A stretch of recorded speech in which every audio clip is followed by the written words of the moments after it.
1,750 tanks, 1,400 armoured vehicles took to the streets of Polish cities and several squadrons of helicopters flew overhead.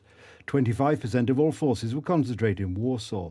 In response, Solidarity activists took protest action throughout the country, including in Gdansk, Krakow, Lublin and Katowice.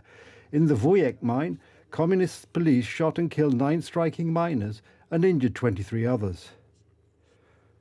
To jest prawda. It is true that you are receiving state decorations for the true fight for Polish independence. For the Soviet Union, Poland was the main country from which the communists were preparing to attack the West.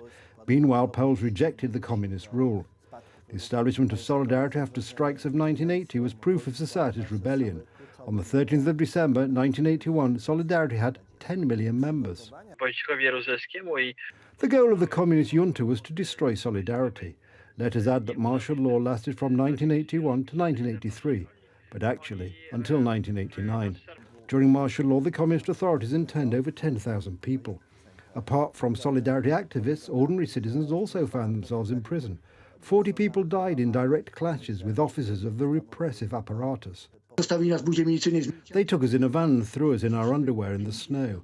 My father told me to pray because I was about to die like my grandfather. Shot in Katyn. Imagine a very cold, frosty winter and they take you away somewhere. You do not know the destination, maybe Siberia. Some of my older friends were afraid that this was the case. When they took us away from custody, from Olshinko-Grochowska, then they took us to the northernmost city of Goldap, but we were afraid it was Russia.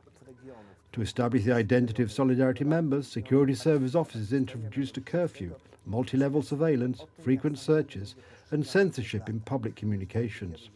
The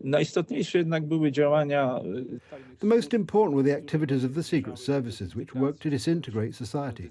Provocations, lies about ordinary people, but also people like St. Jerzy Popiełuszko. The 13th of December 1981 is one of the most tragic dates in the history of modern Poland, because it took away the hope of a free and democratic country from an entire generation of Poles.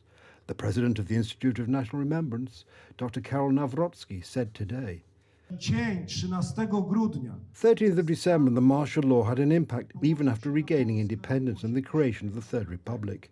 After all, none other than the criminal of martial law, Wojciech Jaruzelski, became the first president of the reborn country, and the members of his communist regime were not punished at all.